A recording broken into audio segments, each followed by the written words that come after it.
Soy testiga de este mundo por un rato, y él coincide que también tú estás aquí. Coincidencias tan extrañas de la vida, tantos siglos, tantos mundos, tanto espacio y coincidir.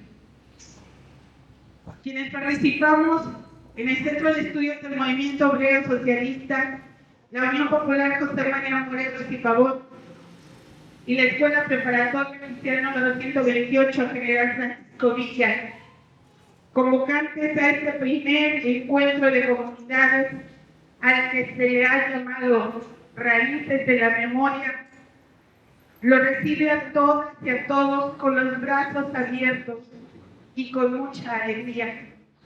Esperamos que su estancia, nuestra estancia, en este glorioso espacio, fortalezca nuestras ideas para continuar nuestras luchas cotidianas en nuestras comunidades. Bienvenidas y bienvenidos a todas y a todos.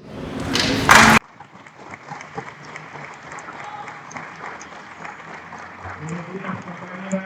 Buenos días. Como decía la compañera Leticia, primero vamos a darles la bienvenida a todas, a todos. Y en segundo punto, me gustaría agradecer a la preparatoria Francisco Villa que nos hayan recibido, que sea nuestra sede, como siempre, muy combativos, muy combativas y, por supuesto, solidarias a estos eventos de reflexión, de análisis, pero también de organización social.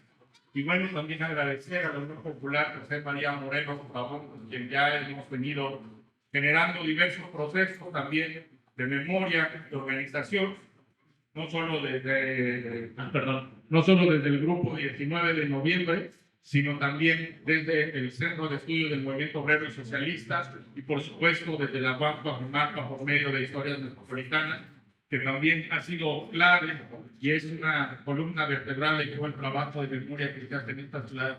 Quisiera felicitar a mis compañeras, y compañeros del equipo de trabajo del CEPO, y a los compañeras y compañeros de la Unión Popular, quienes fueron realmente los organizadores, las organizadoras, coordinadoras, y lo han hecho con bastante empeño, con mucho compromiso, y eso la verdad es que es muy satisfactorio, sobre todo en esta idea que se ha gestado realmente desde principios de año, con una intención de repensar la memoria, de ponerla en la mesa, digamos, para plantear algunas reflexiones acerca de ella, pero sobre todo, y me parece que es muy importante, desde las organizaciones, desde las comunidades, que son quienes realmente han construido esta memoria, quienes han participado actualmente en los diferentes acontecimientos de nuestra clase. Me parece que eso es lo importante, construir, acompañar, quienes nos dedicamos a esto de una forma profesional, acompañar estos procesos para generar procesos de recuperación de memoria,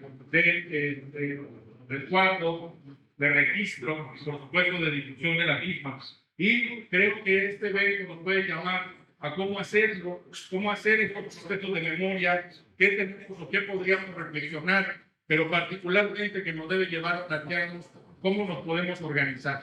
Y eso es algo bastante relevante y muy importante desde las organizaciones y desde las comunidades, cómo podemos generar estos procesos organizativos y de acción social, por supuesto de acción política, teniendo el pasado como una herramienta en el presente y por supuesto para plantearnos el futuro. Yo creo que eso es lo que hemos venido tratando de construir desde hace ya varios meses y me parece que este es un gran esfuerzo y que bueno, enhorabuena. Por supuesto que los resultados de este encuentro serán muy importantes y trascendentes para todas las organizaciones que han sido convocadas. Y por supuesto, finalmente, no sería un encuentro sin estas organizaciones que hemos convocado, que con todo el entusiasmo han respondido este llamado y que ahora están presentes acá. Ya las iremos nombrando poco a poco porque ya hemos entendido un poco de más, pero bueno, muchas gracias a todas y todos y adelante compañeras y compañeros.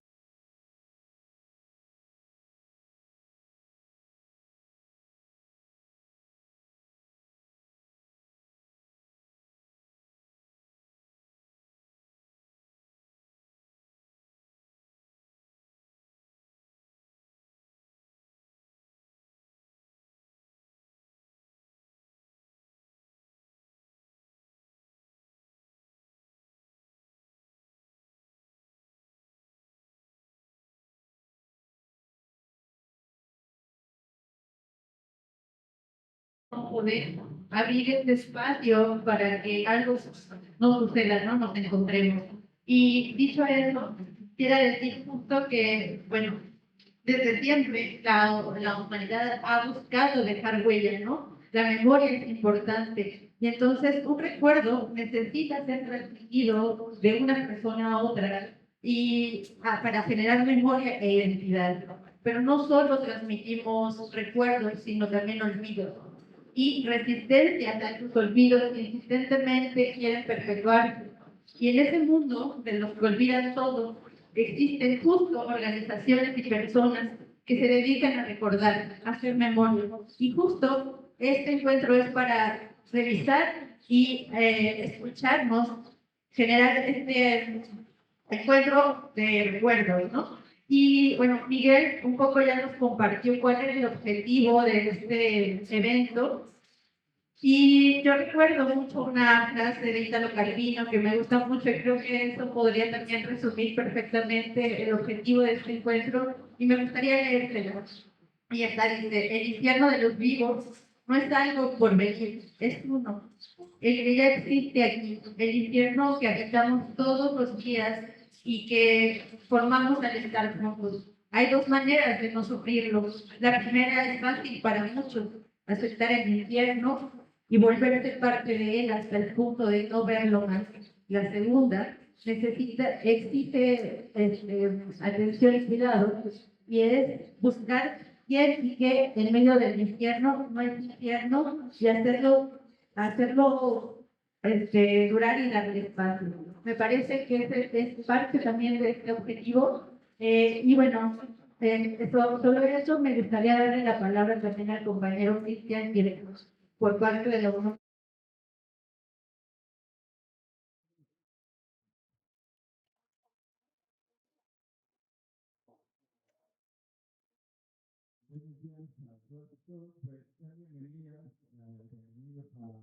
Esta escuela, que tiene ya más de 30 años de historia de lucha popular en esta zona, y bueno, yo soy parte de esta comunidad, no solo de este espacio, sino de esta comunidad más grande, y creemos que pensar la memoria vinculado con la comunidad y con la lucha, con la organización, es importante para transformar las cosas, para mejorar nuestras condiciones de vida. Y creemos que este diálogo que proponemos, bueno, que a iniciativa del CEMOS, hemos estado planeando y trabajando, es muy relevante para poder encontrarnos con otras y con otros que tienen procesos similares. Creemos que la comunidad es la base de un cambio, porque en la comunidad justamente nacen esas raíces o tienen esas raíces que son profundas y que tenemos que mirar ahí y tener eso presente todo el tiempo para continuar, para que este mundo no vaya por el camino donde va, o por lo menos en algunos lados, como dice la frase que nos comparte Adriana, pues las cosas puedan ser diferentes y podamos vivirlo diferente.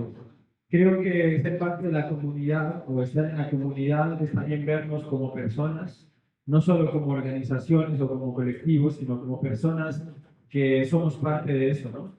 Y siendo parte de eso, tenemos la posibilidad de vivir distinto y compartir eso con otras y otros, construirlo, ¿no? Entonces, pues reitero la bienvenida, ojalá pues estos trabajos sean productivos y también quiero agradecer pues todo el esfuerzo que se ha puesto en construirlo y bueno, ojalá llevemos una buena experiencia de este encuentro. Muchas gracias.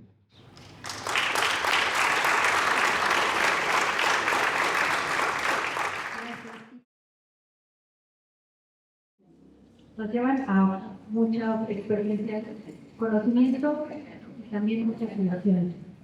Y muchas emociones ver a todos nuestros compañeros organizadores tan jóvenes, ¿no? Muy jóvenes, e interesados e interesadas por esa memoria. Entonces, eso es algo también que le suma a este primer encuentro de comunidades organizadas, raíces de la memoria. Yo soy Alma Hernández, soy profesora aquí de la Escuela Preparatoria Oficial número 128, que es la sede de este encuentro, que como dijo nuestro compañero Cristian, egresado de esta escuela y vinculado con la comunidad y también con las nuevas acciones que siguen detonándose desde este espacio que tiene esa historia de resistencia y de lucha. Y en esta ocasión me invitaron a moderar esta parte, y vamos a estar presentando a nuestros ponentes que el día de hoy nos acompañan, que también van a compartir cosas muy interesantes con nosotros. La tónica va a ser que cada uno de ellos y ella van a tener 20 minutos de participación, y posteriormente va a haber una ronda de preguntas y respuestas para después darles unos minutos para esas respuestas. Y bueno, pues vamos a iniciar. Aquí estoy recuperando las instancias. Con la doctora Acuavi Adonó Viveros. Ella es profesora investigadora del Departamento de Ciencias Sociales de la UACU Coajimalpa, miembro del Sistema Nacional de Investigadores Nivel 2 y de la Red Latinoamericana de Antropología Jurídica, RELACU. Estudió Derecho en la Escuela Libre de Derecho, la maestría y doctorado en Antropología Jurídica en el Laboratorio de Antropología Jurídica de París, Universidad París I, Panteón Soborna. Efectuó trabajo etnográfico durante 10 años en Chiapas, específicamente en la región de Los Altos. Primero, en torno a la impartición de justicia en los juzgados de paz y conciliación indígena de San Juan Chamula y Sinancantán, y posteriormente en el proyecto de Ciudad Rural Sustentable en Santiago del Pinal. Desde el 2017, su trabajo etnográfico se ha orientado a indagar sobre la vinculación entre derecho, memoria y territorio en el marco de proyectos de investigación vinculación de la UAM Coajimalpa con pueblos originarios del poniente de la Ciudad de México. Y ella hoy va a presentarnos en este conversatorio su experiencia sobre memoria y comunidad, núcleos agrarios en la Ciudad de México. Entonces vamos a escuchar a Acuavi Adonó.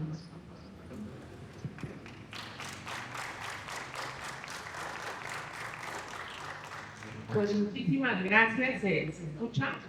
Sí, estoy pues muy emocionada de estar acá. La verdad es que agradezco muchísimo a CEMUS y a las organizaciones también que están en el origen de este primer encuentro, y le agradezco a Miguel Ángel Gorostieta que me convocó para estar aquí hoy con ustedes. Y compartir, ¿no? Más bien compartir algunas de las reflexiones que hemos tenido en torno a esta cuestión tan evanescente, pero también tan necesaria, que es la cuestión de la memoria, ¿no? Yo ocuparía un poco el enfoque de lo que voy a hablar hoy, para tratar de dar un panorama a lo mejor un poco más amplio de algunas de las dificultades y tensiones, ¿no?, que hemos visto muchas veces en el proyecto de historias metropolitanas, cuando las personas reconstruyen sus propias historias, las historias de sus colectivos. Nos decía que el objetivo e interés es el de repensar la memoria desde las organizaciones, que es donde se construye la memoria. Y esto me da pie para hacer esta distinción. Una de las claves de lo que quiero compartir con ustedes hoy es esta distinción entre historia hegemónica, con una memoria desde arriba, institucional, y justamente la de personas, comunidades, colectivos, que tienen voces que han sido invisibilizadas, ¿no? Tenemos como esta separación entre la idea de una historia, una memoria incluso hegemónica desde arriba, y una desde abajo, que por supuesto pues hay que darle como mayor fuerza, que también nos vincula con la idea de la memoria individual y la memoria colectiva. ¿Cómo es la memoria individual abreva o no se distingue de la memoria colectiva? Y yo quiero proponer aquí algunas claves de reflexión que complejizan un poco esta discusión a partir de un caso que yo he trabajado, que es el de los pueblos originarios de la Ciudad de México. Entonces, a lo mejor voy a abordarlo a grande, pero un poquito menos a profundidad. Ya en las preguntas se podrá ahondar más en esto.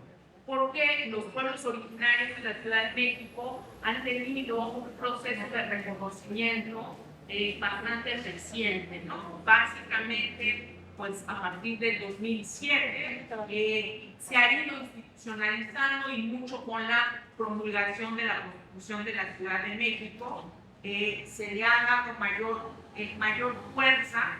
Yo a partir de esto quiero sacar algunas de las tensiones que nos genera esto. Primero, desde dónde se construye la memoria colectiva, cómo los pueblos originarios contienden, abrazan, se apropian, rebasan por la izquierda a estas consideraciones, tratando de ver cuál es la lucha de estos pueblos originarios, dónde pueden insertar la lucha que es en la Ciudad de México y también en esta zona, es mucho la lucha por la tierra, la lucha por la conservación de su tierra en un contexto de urbanización completamente desaforada.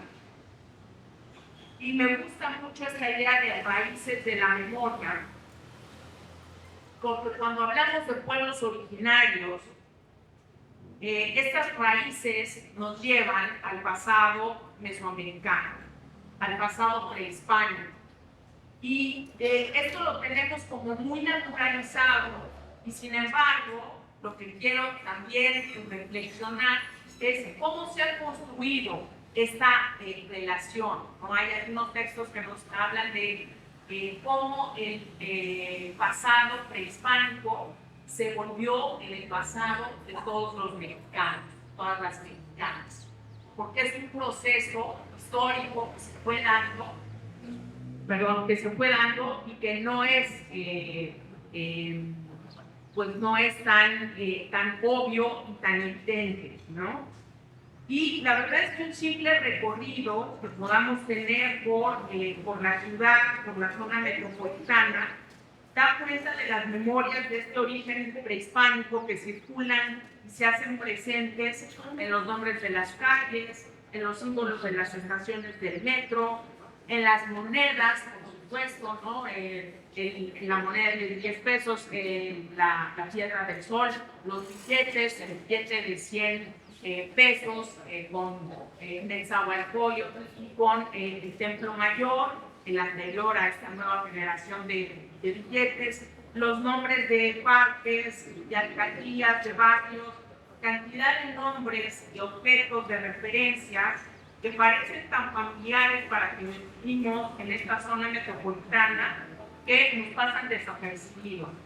Sin embargo, nos tienen referentes simbólicos y materiales de estas huellas del pasado mesoamericano, que conforman una idea de comunidad nacional, una idea de comunidad primero nacional, regional, en el caso de la Ciudad de México también, que es vista, que es representada ahora como la heredera de pues, este imperio mexica, ¿no? Y a eso es algo que me gustaría analizar. Primero, el contexto actual de este engrandecimiento del pasado prehispánico, la construcción de identidades, como también construcción de memoria, sería como otro aspecto que voy a tratar, y finalmente una reflexión que nos alerta sobre el uso patrimonial de este pasado prehispánico, sobre todo para los pueblos y para su lucha por el territorio. Y un argumento importante en mi argumentación es que estos procesos de memoria no están desvinculados del aspecto institucional del papel que juega el derecho, del discurso institucional, como incluso marco social, de la memoria.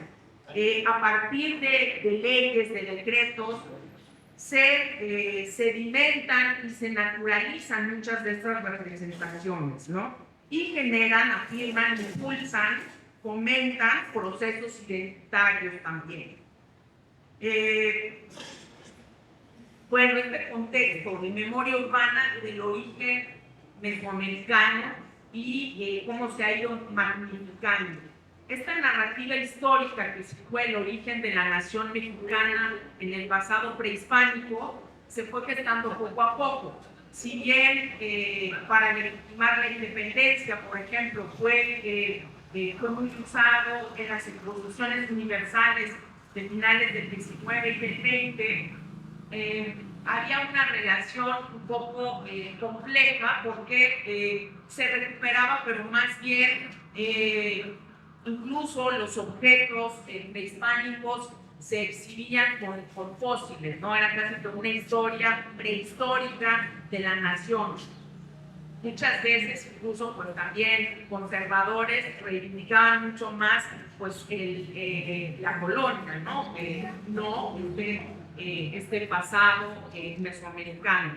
Y es en la revolución en donde empieza a tomar mayor fuerza esta recuperación. Desde luego que yo estoy aquí con historiadores, entonces no voy a entrar en mucho detalle, pues ahora sí que con la vigilancia, ¿no? del conocimiento de historiadores, no desde la antropología jurídica, pero lo que me interesa recuperar es cómo a partir mucho se dice que Manuel Gaño, por ejemplo, arqueólogo y antropólogo, también el padre de la antropología en México, haciendo sus excavaciones en Teotihuacán, es de las primeras personas que vincula a las personas que vivían alrededor de las pirámides como herederos de esta gloria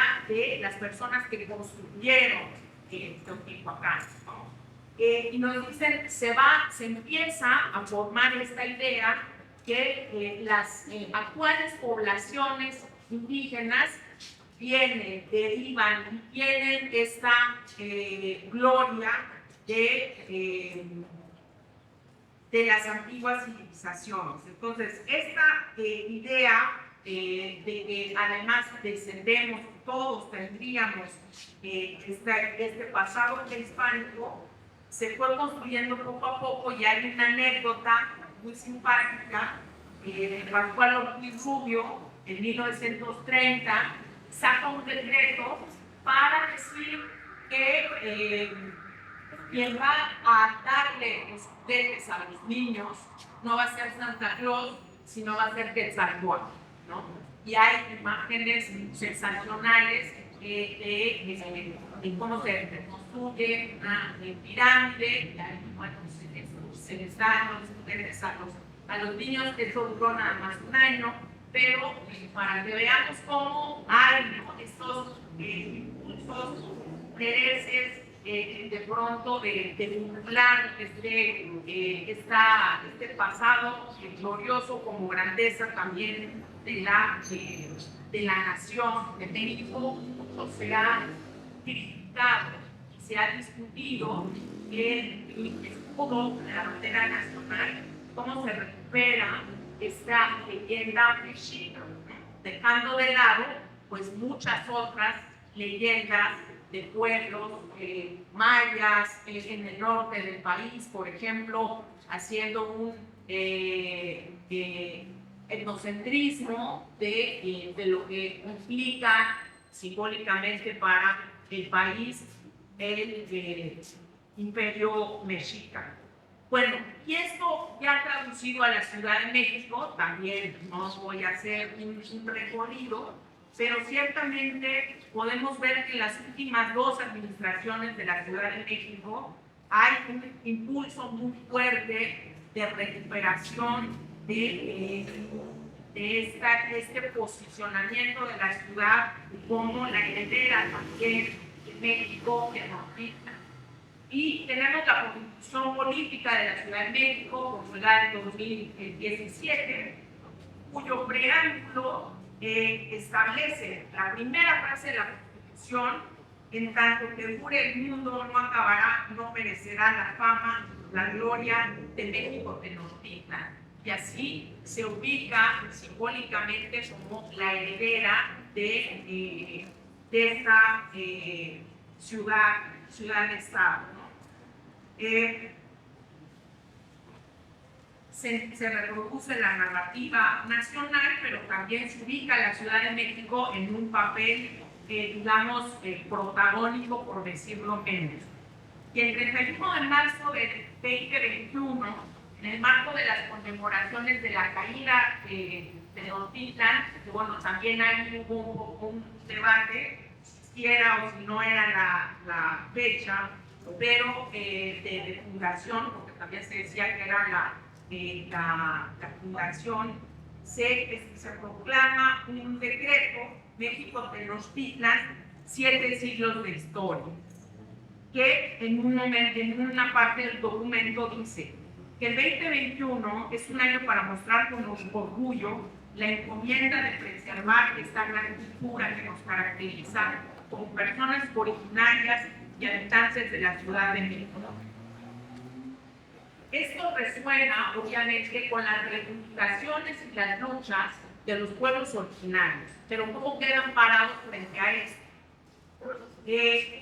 También otro documento oficial, el Plan General de Desarrollo del 2024 en la Ciudad de México, dice que los pueblos originarios tienen una presencia activa en la cultura de la Ciudad de México, que significa una herencia activa de sus orígenes y debe ser parte fundamental de su cultura. ¿Qué significa para estos pueblos ser una herencia viva? Y aquí es donde está un poco la trampa, ¿no? Diríamos. Porque ser herencia viva pone a los pueblos en un margen de maniobra bastante estrecho. El tener que demostrar que hay una línea histórica que los vincula con estos pueblos, que no han perdido su cosmovisión o parte de ella, que no han perdido su organización, y además permite a la administración, también en este caso de la Ciudad de México, establecer quién sí es originario, dependiendo de que cumplan o no con estos elementos. Curiosamente, este término de pueblo originario surge mucho, no hay una idea clara, pero se dice que empieza a tomar fuerza en el foro de pueblos originarios inmigrantes indígenas de la Náhuatl, celebrado en Milpalta en 1996. Entonces, es en Milpalta donde se empieza a usar este término, y curiosamente a partir de ahí también lo retoma la administración y el lenguaje institucional y jurídico. Entonces, bueno, ahí vemos cómo son vasos comunicantes, no es que va de un lado hacia el otro, sino hay esta comunicación. Me queda poco tiempo, entonces nada más les voy a leer cómo quedó en la Ciudad de México esta definición en la Constitución, esta definición del pueblo originario, la Constitución de la Ciudad de México. Los pueblos y barrios originarios son aquellos que descienden de poblaciones asentadas en el territorio actual de la Ciudad de México desde antes de la colonización y del establecimiento de las fronteras actuales, y que conservan sus propias instituciones sociales, económicas, culturales y políticas, sistemas normativos propios, tradición histórica, territorialidad, cosmovisión o parte de ellas. Había varias definiciones, pero finalmente quedó plasmada en la Constitución esta, que es muy esencialista, es lo que se ha criticado también desde algunos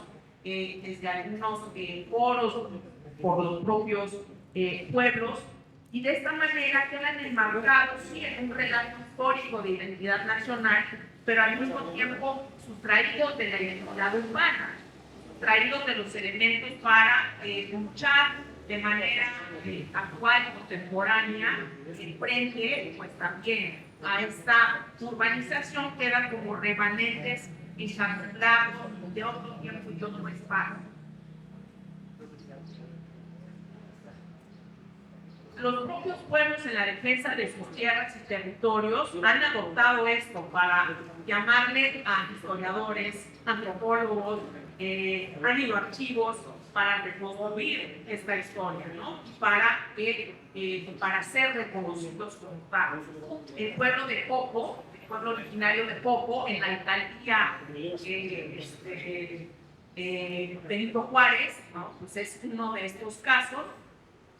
Y en un peritaje antropológico que se acaba de publicar en 2023, por ejemplo, nos dicen que sobre la ancestralidad del pueblo de Popo se recurrió a la memoria para que las personas contaran cómo consideraban su ser ancestral o sus antecedentes y ubican estos antecedentes ancestrales en la aldea de Teotihuacán. Entonces vemos cómo también hay una construcción de memoria por parte de los pueblos que se vincula con estos marcos ya trazados, como les decía, para ser reconocidos. Bueno, en estos últimos minutos lo que diré es que entre la herencia viva, la agencia, menudo lío en el que pone la administración a los pueblos originarios, les trae imagen de maniobra en el que, por supuesto, hay imágenes, pero bueno, no se puede proyectar,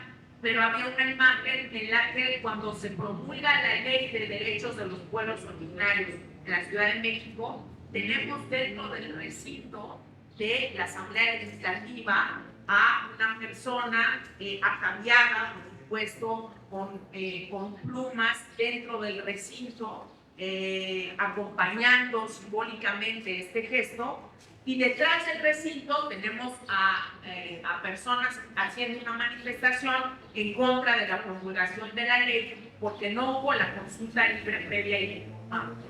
Entonces tenemos estas dos imágenes, una que corresponde al exotismo de lo que se quiere reconocer, y en el otro lado, pues una lucha, una reivindicación que no solo no es reconocida, sino que es criminalizada, que es perseguida. Entonces, tenemos otra vez esta idea de te reconozco mientras estés en el ámbito de lo que considero correcto como administración, y si es en términos de lucha por la tierra, por el territorio, las cosas se ponen más difíciles, y la vinculación que hacía yo con lo agrario es que en estos casos los grupos que tienen derechos agrarios, ejidatarios, comuneros, están mucho mejor posicionados por sus derechos agrarios, por lo que esto les significa para defender, bueno, todas las instantes, desde luego, pero para defender sus derechos territoriales en la Ciudad de México. Pero para tener también esta categoría de núcleos agrarios, de comunidades agrarias protegidos, también tuvieron que recurrir a esta historia de reconstrucción de vínculo con este pasado, si bien a lo mejor ya no prehispánico, pero sí muchas veces colonial, ¿no? Y cómo es a través de los títulos primordiales, de los títulos coloniales, que muchos de estos núcleos agrarios pudieron hacer que se reconocieran sus derechos sobre la tierra.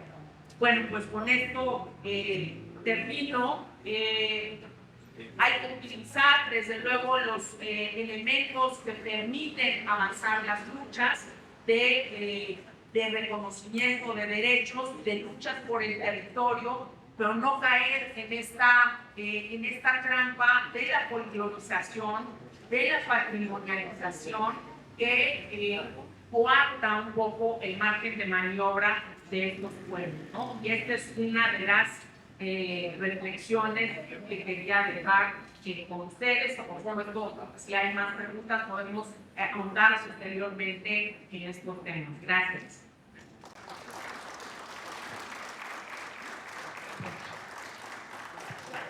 Muchas gracias a Juavi. Una mirada interesante de estos temas en torno a la memoria y de los vínculos que en los que nos encontramos todos, justo en esta nación mexicana. Y con esta última parte que nos decía Juavi, recuperar los elementos que avanzan en las luchas, pero también evitar esas trampas que pareciera que incluyen, pero que al final van controlando, van reduciendo. Muchas gracias, Juan. Y a continuación vamos a tener la intervención del doctor Jaime Ortega, y es director de la revista Memoria, que edita el Centro de Estudios del Movimiento Obrero y Socialista, CEMOS, y también trabaja en Aguas Xochimilco, y él nos quiere compartir en este encuentro un tema sobre la memoria y archivos independientes. Entonces, bienvenido, Jaime, y te escuchamos, tienes 20 minutos. Gracias, compañera, muy buenas tardes. Es un placer estar aquí con todas y todos ustedes en este lugar tan bonito. Además, el paisaje desde aquí es muy distinto, se ve muy impresionante el trasfondo, el espacio, esta escuela. Además tiene muchos motivos que vale la pena visitar, por lo que pude ver ahora. Lo único que lamento es a los compañeros de ahí y a los vecinos que deben de sufrir con la vivencia cotidiana, ¿no? Vivir enfrente de una escuela es difícil, ¿no? Porque hay siempre mucho movimiento, mucho ruido, pero bueno, es parte de la vida, ¿no? Quiero agradecer al equipo, a las compañeras del CEMOS, a Melina, a Adriana, a Yara, a Erendira, y por supuesto también a Miguel y a Sebastián, que desde el CEMOS, desde el equipo del Centro de Estudios del Movimiento Obrero y Socialista, posibilitaron este encuentro. El CEMOS está ubicado en la alcaldía de Coyoacán, ha pasado por diversos espacios, ahora, y seguramente ahí nos quedaremos un tiempo, está en Coyoacán. El CEMOS es una institución que nació como un archivo independiente, que es el motivo de esta conversación. En ese momento, ubiquémonos en 1983, hace 41 años, la idea de independencia, de que algo fuera independiente, era muy importante. La sociedad era muy distinta a la nuestra, ustedes deben de recordarlo, era una sociedad que venía de un proceso económico en crisis. De hecho, entrábamos en una fase de crisis a partir del año 1982. Esencialmente, el CEMOS resguarda, es decir, ustedes pueden encontrar ahí una gran cantidad de documentos, fotografías y material gráfico a propósito de la vida de las organizaciones o de los partidos políticos que durante el siglo XX se identificaron con la izquierda, esencialmente el Partido Comunista Mexicano. El Partido Comunista Mexicano había vivido un proceso muy interesante desde los años 60, había vivido un gran periodo de represión, de clandestinidad. Muchos de sus integrantes y de sus militantes habían sido encarcelados, el más famoso de ellos, Valentín Campa, un líder ferrocarrilero de gran importancia, que debió de haber pasado 15 años en la cárcel por exigir derechos. Imagínense, ¿no? ¿Qué tipo de país teníamos?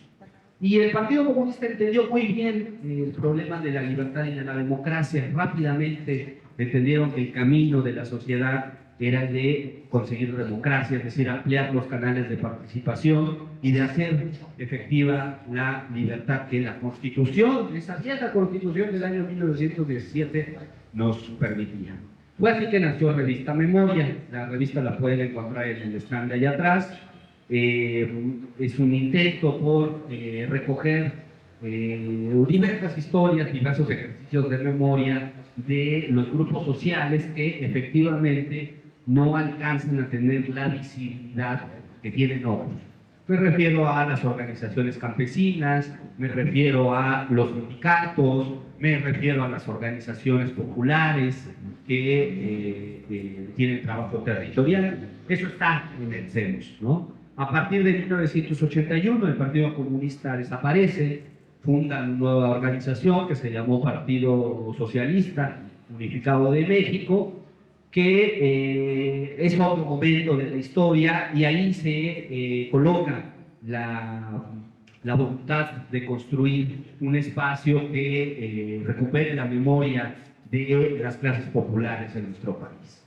¿Sí? Por supuesto, apenas es un pequeño fragmento de muchas otras historias que podrían. Es muy interesante el fundador del CEMOS, que fue el último dirigente del Partido Comunista, Arnoldo Martínez Verdugo. Es muy interesante que haya escogido el nombre de memoria.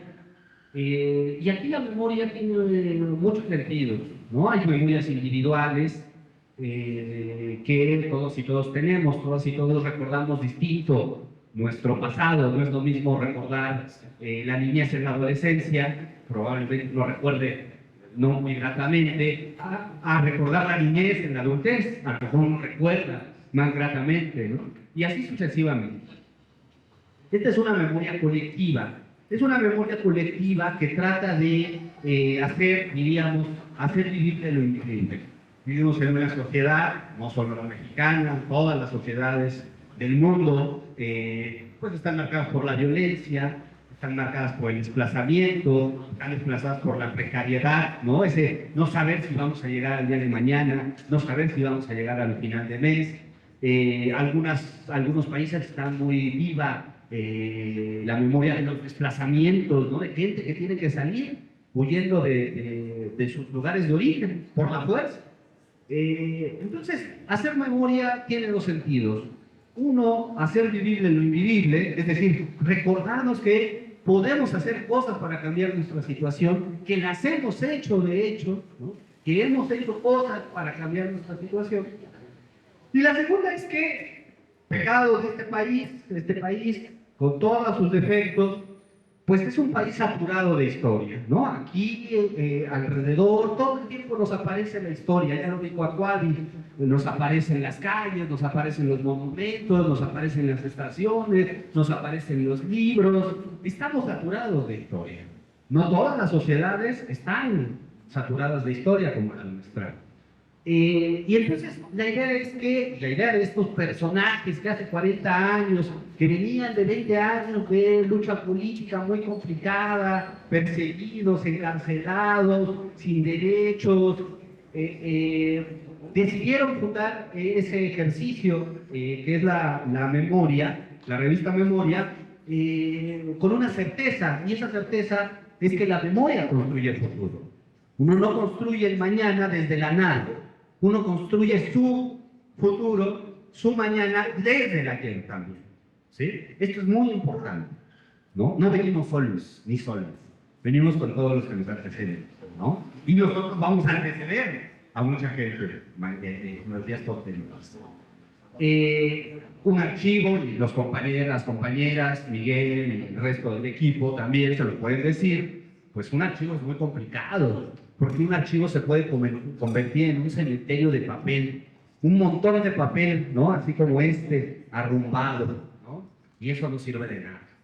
Un archivo, como el CEMOS, funciona, un archivo independiente funciona cuando los grupos sociales, las comunidades, se ven expresadas en él, ¿no? Es en ese momento donde adquiere sentido sostener en un espacio que albergue un montón de documentos, un montón de fotografías, como las que ustedes van a ver en la exposición que vienen de ahí, que si no hay esta iniciativa, pues serían fotografías almacenadas ahí sin ningún sentido.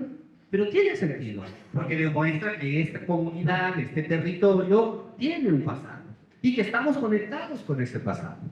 ¿Sí?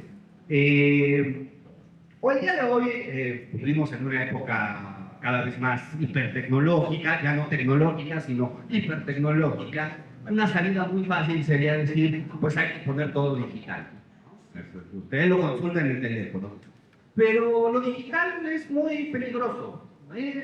Es bueno, socializa, nos permite, no hacen ustedes vayan hasta Coyoacán, por ejemplo, se desplazan hasta allá, pero es muy práctico. No hay luz, no calentamos, no cargamos los teléfonos y se acaba la vida, ¿no? Es muy frágil la digitalización, es muy importante, pero es muy frágil, ¿no? Bueno, yo quiero en los próximos minutos hacer esta reflexión de la importancia que tiene para la historia de nuestro país conservar la memoria de nuestras comunidades. Y quiero poner 3 ejemplos que son muy importantes desde mi punto de vista y que pueden encontrarse una parte de ellos, al menos 2 de ellos, en el propio archivo del CEMOS y que demuestran la valía de que por fuera de las instituciones gubernamentales o instituciones públicas, sus archivos son muy importantes, siempre serán importantes, pero que otros grupos sociales, como el de ustedes, como sus comunidades, hagan un resguardo, una preservación de su paso por este. Es muy común entre los estudiosos en universidades decir que la democracia, este gran proceso que hemos vivido en el mundo, que se llama democracia, pues es producto de sectores ilustrados, leídos, digamos que tienen algún conocimiento del mundo.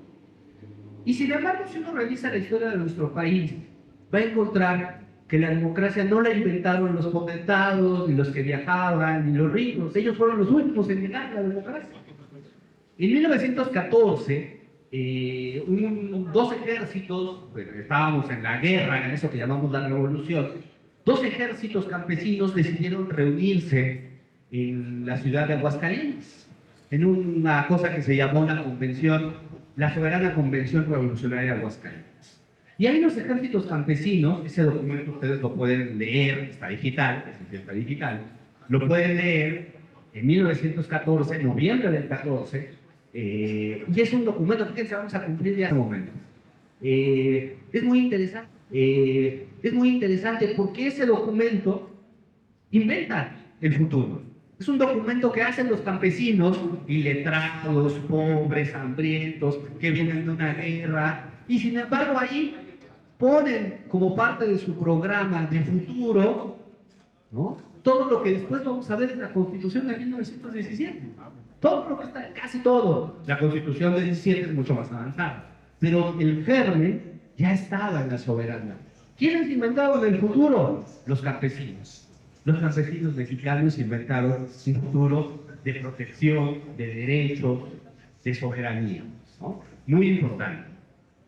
Segundo momento, ustedes saben, acabamos de pasar el 2 de octubre. El 2 de octubre es una fecha muy importante y generalmente se dice que a partir de ese momento, del 68, del año 1968, empezó a surgir la demanda por democracia.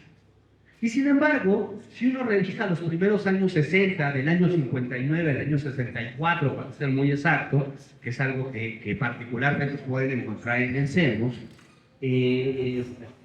lo que uno encuentra es que la demanda de democracia no vino de los estudiantes universitarios en primer lugar. La demanda de democracia, de una democracia amplia, no solamente de elecciones, pero también de elecciones, vino de todo un país que era todavía muy agrario, ¿no?, que por todo el país, por todo el territorio, demandaban la protección de la naturaleza. Los campesinos de Tijuana y de Mexicali, sobre todo los de Mexicali, allá en el norte, demandaban la protección de la naturaleza. Eran ecologistas, pero no había ecologistas, ¿no? Los campesinos de Sonora tenían a sus líderes campesinos y los mandaban a las elecciones y ganaban las elecciones y les hacían fraude. Y entonces demandaban la limpieza de las elecciones, ¿no? La vida campesina era una vida obligadamente democrática. No podía ser de otra manera, porque en las ciudades uno se rasca con sus propias uñas, pero en el mundo agrario uno tiene que vivir con todas y todos los demás. Si hay un incendio en una parcela, pues ese incendio no se va a quedar en una parcela, se va a extender. Entonces hay que apagar el incendio colectivamente, ¿no? Si hay robo de herramientas y robo de ganado, pues se va a robar colectivamente, entonces hay que pagar el robo que hay colectivamente, ¿no? Si no hay semillas, si hay semillas contaminadas, pues hay que resolverlo colectivamente. La vida agraria, y este país tiene una profunda raíz agraria, incluso en todas y todos nosotros que vivimos en ciudades, es profundamente democrática.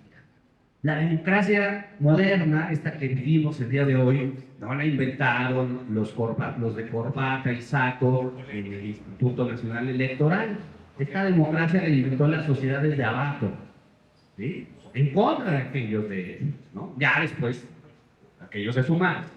Esto lo pueden encontrar en CEMOS. Es una mirada distinta. ¿Para qué son importantes los archivos independientes? Porque muestran miradas distintas para entender el mundo. No había una sola mirada, había muchas. Y muchas de ellas eran más adelantadas. Y hoy somos partícipes de cómo las inventaron esos sujetos sociales, que eran muy diversos, de todos los colores, de todos los tamaños, de todas las edades. Es fascinante. No había pensado, pero ahorita que dije de todas las edades, me acordé de una cosa que está en el CEMOS. Aquí en el archivo tenemos un pequeño fondo sobre una organización infantil que se llamó la Unión Nacional Infantil. Es una historia muy bonita, porque los niños hacían sus periódicos, estudiaban la historia desde otro punto de vista, tenían salidas, excursiones, donde ellos decidían sus actividades, claro, con cierto vigilancia o resguardo. Pero esencialmente la idea era que la niñez, las y los niños podían expresarse libremente y que tenían que hacerlo, ¿no? Que tenían que tomar la responsabilidad de sus acciones. Esta historia, que es muy rara, ¿no? También está ahí y está en el pasado, ¿no? Está en el pasado. Bueno, quiero en los últimos minutos que tengo hacer una pequeña digresión de algo que yo particularmente, perdón por hablar de mí, pero en ese caso sí fue un poco denso y me llamó mucho la atención. Descubrí revisando un montón de papeles que tenemos ahí en el CEMOS y de periódicos, y que tiene que ver con el nombre de su organización. Su organización se llama Unión Popular José María Morelos, ¿no? Está ahí en la manta, bueno, una de las organizaciones que están aquí. Morelos fue fusilado en este territorio, ¿no? Aquí fue muerto. Morelos fue muy importante para la historia de las izquierdas mexicanas. Morelos estuvo muy presente. De hecho, hicimos una compilación de muchos documentos que hacían referencia a la figura del general Morelos, porque durante el siglo XX, estos que lucharon en contra del autoritarismo, que lucharon en favor de las libertades y la democracia, siempre encontraron en el pasado a un referente, y uno de esos referentes fue el general Morelos. Desde los años 30 hasta los años 60, 70, lo vamos a encontrar referido una y otra vez como aquel que inventó la lucha por la libertad y la igualdad. Construyeron un mito, por supuesto, ¿no? Probablemente si los historiadores profesionales vieran esos documentos, que espero salgan pronto, dirían, no, pues esto no es así. Pero no importa, ¿por qué? Porque una comunidad, un grupo que construyó un mito a propósito, y era un mito importante. ¿Qué mito era ese? Este país había nacido buscando la igualdad y la libertad. Ese es un gran mito. Este país no había nacido de otra manera que con un espíritu de avanzar. Eso es muy distintivo. Y para ello quiero leer un fragmento de... Es una cosa muy pequeña, de un historiador, no sé si historiador, de historia ciertamente, que no era de este país, había venido desde Argentina, había pasado por Guatemala, y por azares del destino llegó a México, y en México lo encarcelaron porque era un revolucionario profesional, y estuvo muchos años preso en México, y ahí escribió una obra muy importante que se llama La Revolución Interrumpida. Se llama este autor Adolfo Gili, murió hace poco. Se hizo mexicano, se quedó en México y entendió muy bien lo que era México. Y digo que lo entendió muy bien por esto que les voy a leer, que es un fragmento en donde justamente se alude no solo a Morelos, ya lo van a ver, sino sobre todo alude a la construcción y a la importancia del pasado, de la memoria. ¿Vale? El texto se llama Una utopía mexicana. Voy a leer solo un fragmento. Dice Gili, esta nación, se refiere a México, fundada por un cura excomulgado, Hidalgo, por un jacobino creyente y terrorista, José María Morelos, y por las turbas de desarrapados arrastradas por un viento mesiánico que lo siguieron, nunca podrá arrancar de su alma el espíritu de la utopía. Inútil es que en los necesarios y a veces prolongados intermedios de estabilidad y crecimiento material, hombres de orden y de progreso como ese gran gobernante de la sensatez que fue Porfirio Díaz, traten de borrar con las obras del positivismo y las leyes del autoritarismo aquel estigma turbulento, la independencia. Y sigue Gil. Cada vez que el país deja de creer en las palabras y en las promesas y decide movilizarse por su cuenta en busca de un nuevo futuro, vuelve la mirada a sus orígenes y repite, multiplicado, el desmesurado gesto fundador. No construir el porvenir con obediencia y paciencia, virtudes mexicanas de los tiempos de sombra, sino irrumpir en él con tumulto y violencia, excesos mexicanos de los días de luz. Este país, México, nunca deja de incubar por debajo la fiebre, el desorden y la esperanza. Y siempre acaba, nostalgia al origen, es decir, memoria, por lanzarse a arrancar al futuro una nueva utopía. ¿Para qué sirve la memoria, compañeros? Para construir futuro. Gracias.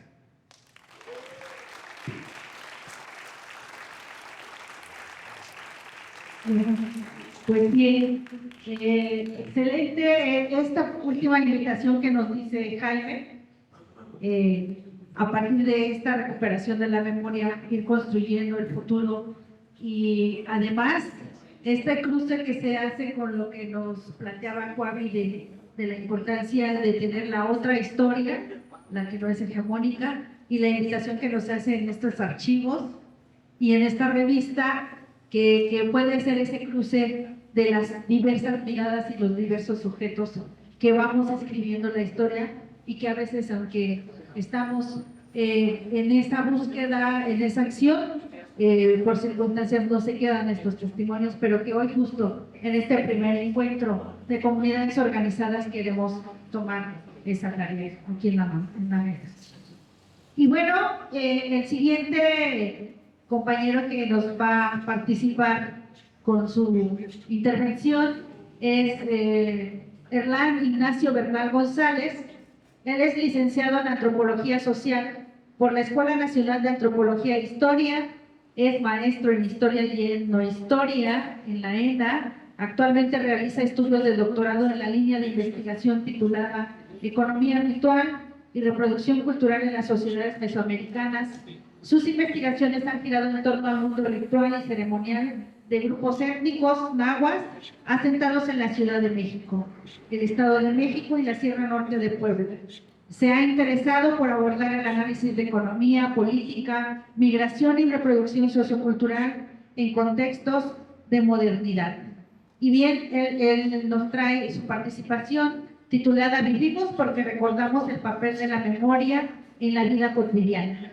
Entonces, Hernán, también tienes 20 minutos. Gracias.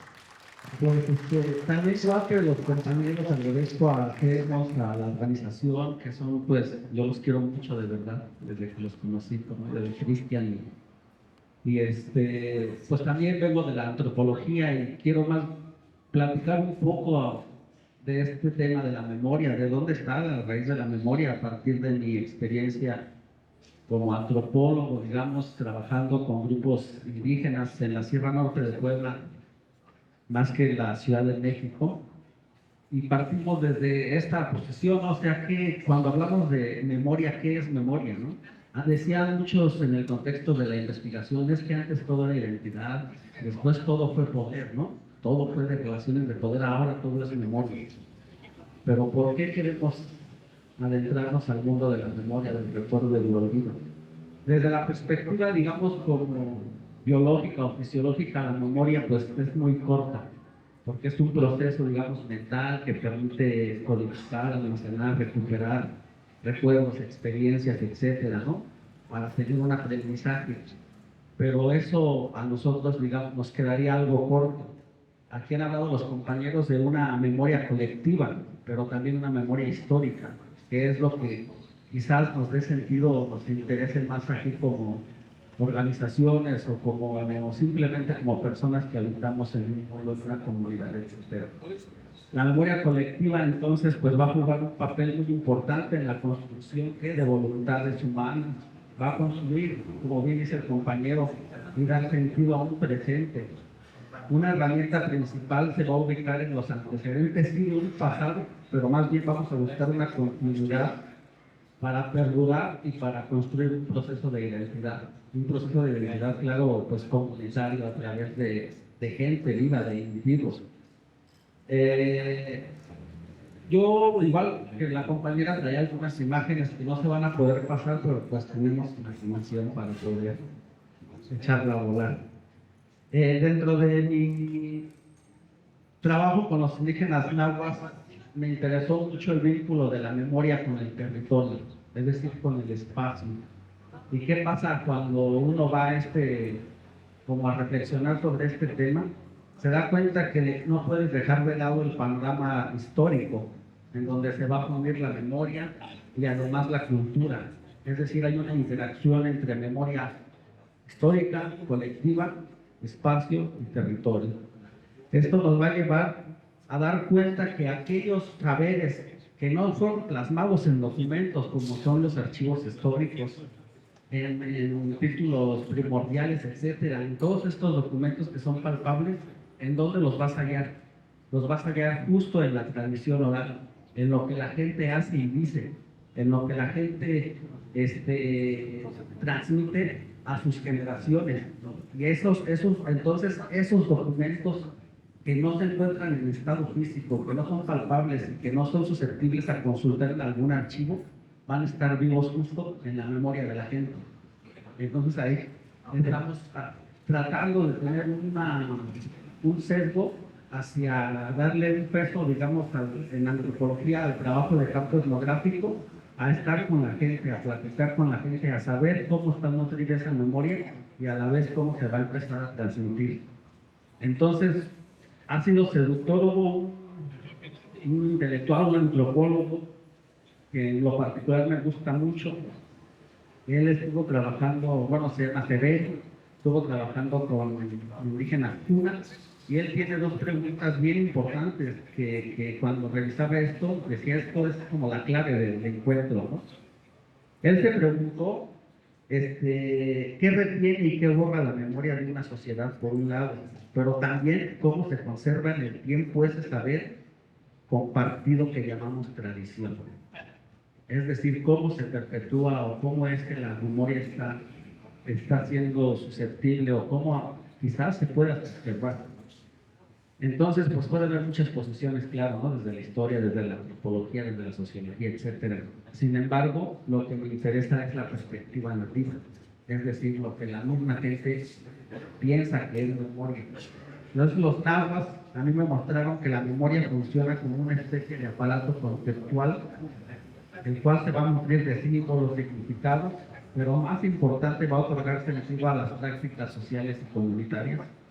En otras palabras, asumo a través de la perspectiva de las personas indígenas que la memoria es vital para la sociedad, que usa los recuerdos a favor de producir o construir tradición. Bueno, tradición visto desde comillas porque es un tema muy, sería otro tema hablar sobre qué es tradición, ¿no? Pero esto nos va a llevar a que rememorar el recuerdo o ese pasado es tratar de no olvidar y expandir la memoria a tiempos históricos no lineales. ¿A qué me refiero a esto? Como bien abordó la compañera, todas estas comunidades del norte del pueblo, incluso donde estamos hoy día, tienen un pasado prehispánico. De hecho, Alostogo y Catepec fue gobernado por los últimos gobernantes fueron del imperio, digamos, Tenochca, mexica.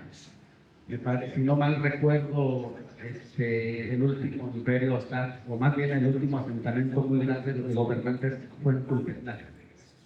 Eso pues nos deja ver un pasado prehispánico, pero no una reconstrucción histórica de la memoria lineal. Ajá. ¿A qué me refiero? A que no necesariamente el pasado va a referir a un recuerdo o que nos va a llevar a un paisaje, a un panorama histórico prehispánico, sino más bien hay toda una conjugación y laberintos y vicisitudes, etcétera, que nos llevan a un presente que sí nos habla de un pasado prehispánico o quizá más lejano, pero no es lineal, sino hay un montón de contradicciones durante el tiempo. Eso indudablemente nos va a llevar a una reconstrucción sí del pasado, pero estructurado en distintas épocas. Y por ahí pasamos en las luchas, por ahí pasamos en los procesos de organización, en los procesos quizás contrahegemónicos, en los procesos que van en contra del poder y un montón digamos, como de procesos históricos con unas lógicas muy, muy deficientes. Hay detonadores, o más bien lo que yo asumo como detonadores de mi recuerdo. ¿A qué me refiero? A que la memoria sí se puede ver a través de la cultura material, o se puede rescatar, o se puede pensar, o se puede quizás hasta dialogar con ella. En esta experiencia que yo les quería compartir, esos detonadores del recuerdo, yo los vi incrustados en el territorio. Y no solo yo, ¿no? Mucha gente lo ha investigado. ¿A qué me refiero? A que dentro del contexto ritual específico en agua, ellos tienen un vínculo muy estrecho con la naturaleza. Nada más voy a tomar un ejemplo, las ofrendas que hacen en el temporal de lluvias. Ahí hay, fíjense cómo esto se ha investigado demasiado. Aquí hay un proceso en donde en el México prehispánico se dividía el tiempo en dos grandes estaciones, el Xopa y el Conalco, es decir, el tiempo de lluvias y el tiempo de secas. Esto fue un detonador muy, muy importante para los pueblos mesoamericanos, casi de todo México, porque muchas comunidades alrededor del país realizan festividades o contextos ceremoniales en torno a la petición de lluvias, es decir, ofrendas a los espacios de la geografía sagrada para pedir, entre otras cosas, buena vida, buena lluvia, producción de alimentos, que no se enfermen, etcétera. Y luego pues ya se vinculan un montón de procesos rituales, de curanderos, etcétera. Pero el punto es que esta memoria que viene de un pasado prehispánico, de alguna manera logró incrustarse en la actualidad, y esa memoria nos lleva a entender que hay identidad a través de unos recuerdos que fueron transmitidos de generación en generación por medio de la tradición oral. Hay una persona, un muchacho que es danzante volador en la escuela. Su testimonio es muy largo, pero él, les voy a leer un pedacito de lo que él dijo. Dice: nosotros aquí en el pueblo vamos a los cerros a dejar la limosna y la ofrenda. Así aquí le decimos, le vamos a recordar al cerro que nos dé algo de semillas, de animalitos, pero también que nos dé salud. Pero el cerro también les recuerda a uno que debemos ir a verlo y llevarle sus cosas, su refino, sus cigarros, sus pollos, sus tepaches, su corazón, sus cohetes. ¿A qué me refiero? Aquí él utiliza la palabra recuerdo como un proceso de atenderte, de decirte que para que haya una buena vida en la comunidad se tiene que hacer algo, ¿no? En este caso es un contexto en el cual se tiene que dejar ofrendas. Es decir, el recuerdo y la memoria no solamente se queda en el olvido, no solamente es como subjetivo, como simbólico, sino que puede ser, lo puedes observar de forma directa en procesos culturales concretos, como una ofrenda, por ejemplo. Es decir, todo lo que ves en una ofrenda todos esos elementos o materiales que hacen parte de una cultura material específica, te hablan de una memoria antigua, de un pasado que está ahí diciéndoles, recordándoles quiénes son y cómo son. A la vez crea proceso de identidad. Lo que pasa en estas comunidades es complejo, bonito y a la vez le quiebra la cabeza a los investigadores, ¿no? Es decir, ¿por qué una comunidad que está a escasos 15 minutos tiene una vida ritual igual de compleja, pero tan diferente? Es lo mismo que pasa aquí en estas comunidades. Yo soy de la zona de Jalostón, la llamada quinta zona de Catepec. Y de verdad nada tiene que ver con el contexto y la sociedad de donde estamos ahorita. Otro ejemplo que iba a abordar es justo el de mi comunidad, porque resulta que entre los años 50 a 70 llegaron de Orizaba a Veracruz. Exactamente el pueblo se llama Guarlancillo, una comunidad náhuatl. A mi colonia, digamos que abarcan casi como 3 colonias. Y resulta que, bueno, ahí les traigo igual un video cortito, casi de 1 minuto. Exactamente acaba de pasar el día de San Miguel. Y esta comunidad náhuatl, más o menos desde los 90 para acá, 95 para acá, con mucho esfuerzo y mucho trabajo han logrado reproducir una vida ritual en Jalostón. Es decir, a través de la memoria, que no fue fácil porque ellos llegaron desde los 50 y los 70.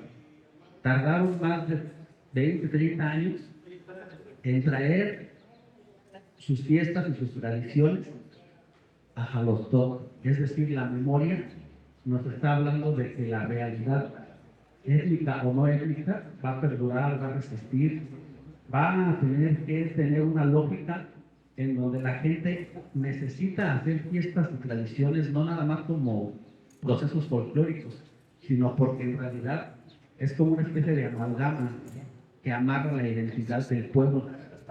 Ahora es que yo asumo que existe una cultura náhuatl en los toques. Es decir, no nada más en la Sierra Norte de Puebla, no nada más en el sur, en Chiapas, etcétera, sino también en el área metropolitana. Por eso es muy importante el trabajo que hacen los compañeros con esto de historias metropolitanas. Hay identidades y procesos de memoria en todo el mundo. Mientras haya humanos, va a haber memoria, sean o no indígenas, sean o no de organizaciones, etcétera. Bueno, entonces esto nos lleva o me llevó a pensar también en qué pasa con el olvido. ¿Qué pasa cuando una persona, un grupo, una comunidad, etcétera, olvida? Pues yo pienso que el olvido puede pensarse como un ingrediente de innovación sociocultural. ¿A qué me refiero? A que termina, o sea, el olvido termina reestructurando las concepciones que van a integrar nuevas ideas a los elementos actuales para moldearlos de una forma distinta. Pues puede ser bajo la tradición, bajo el ritual, pero pues bajo otras circunstancias también, ¿no? Bajo la lucha, por ejemplo, bajo la lucha obrera, bajo procesos comunitarios, vecinales, etc. Es entonces que vamos a observar cómo el pasado va a permanecer de distintas formas y por ende la memoria va a ser la base para intentar penetrar ese pasado elaborado y entendido bajo una perspectiva social y comunitaria. Aquí yo pienso que se va a hacer muy evidente que el concepto de comunidad en relación con la memoria y también el territorio puede ser una base conceptual para poder entender cómo funcionan desde dentro las sociedades, los individuos, las comunidades organizadas, etc.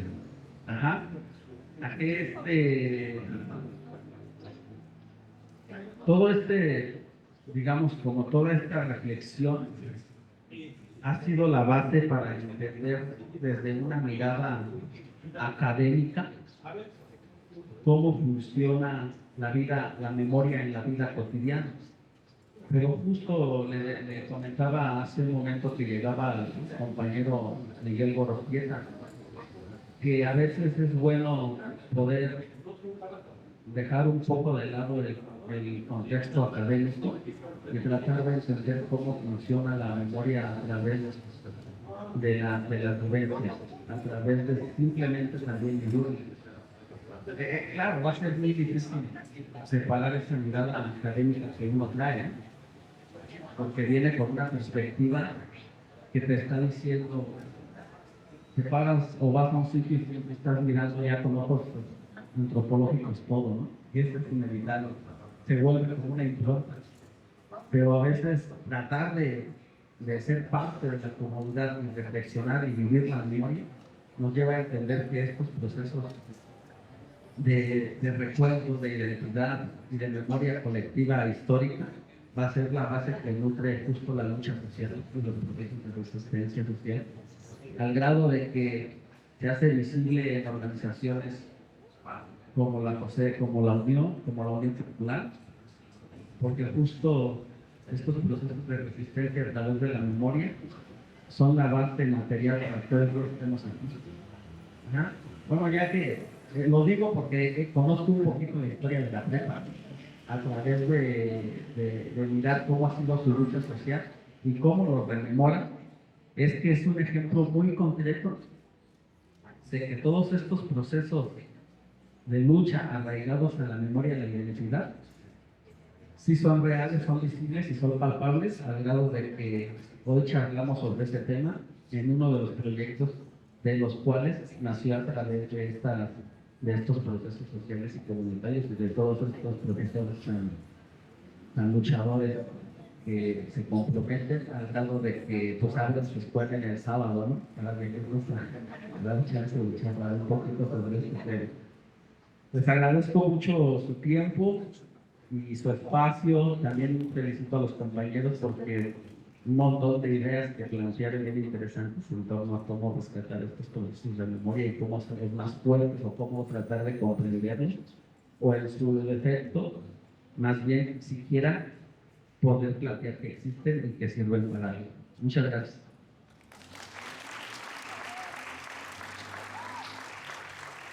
Muchas gracias, Fernán.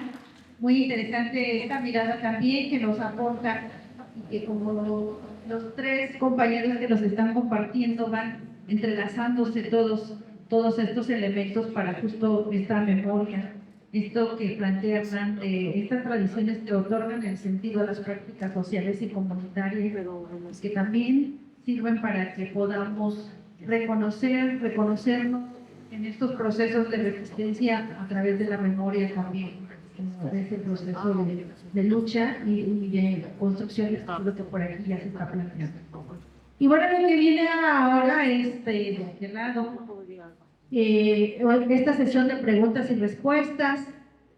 Aquí los dos compañeros y la compañera Acuavi nos han planteado, nos han dejado aquí en la mesa estos elementos del marco que puede acompañar a este encuentro de raíces de memoria.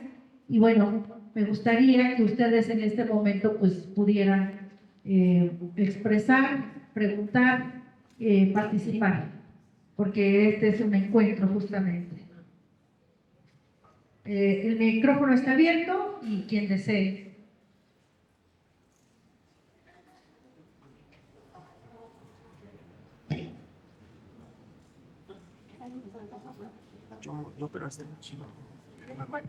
Bueno, vamos a escuchar las diferentes preguntas y una vez que termine esta parte de preguntas ya nuestros compañeros van a tener 5 minutos para que vayan dando respuestas y ir haciendo su cierre. Buenas tardes. Yo quiero preguntarle al doctor Jaime qué diferencia hay entre el CERN y los archivos de la nación. Si son los mismos documentos que guarda o son muy diferentes. Luego al doctor, ¿verdad? Y al maestro, ¿verdad?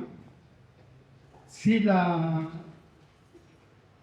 tradición, digamos, religiosa sirve para guardar toda esa memoria de las comunidades. Gracias.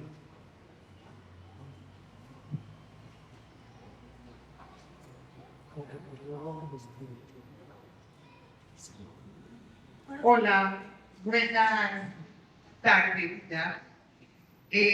Soy Pilar Quintero, soy parte de la Unión Popular Revolucionaria Emiliano Zapata UPRE. Participo en el Archivo General de la UPRE y, sin lugar a dudas, uno de nuestros objetivos para haber formado un archivo de nuestra organización y del movimiento urbano en general, pues es la conservación de la memoria individual, colectiva, y uno de los objetivos de estos es no tan solo preservar, sino generar nuestra identidad. Yo creo que la identidad es un fenómeno complejo, multifactorial. Voy a señalar algunos de los elementos básicos de la memoria. Pues es la pertenencia a un grupo étnico. En el caso de México, nuestro grupo étnico es café con leche, porque tenemos tantos pobladores, tantos compatriotas indígenas como mestizos, como completamente blancos en Michoacán, en el norte. Y otro de los elementos es la pertenencia socioeconómica, una pertenencia socioeconómica similar que nos da niveles de empleo, de escolaridad, de salarios similares. Entonces, los indígenas, por decirlo de algún modo, los indígenas blancos en Jalisco, en Michoacán, campesinos que están en bien malas condiciones económicas, no son parte de nuestra identidad. Yo creo que sí. También está identidad un lenguaje, una lengua, un idioma y un lenguaje similar, valores compartidos, ¿verdad? Las de Guadalupe, las cosas de la mano, son cosas de una quesadilla.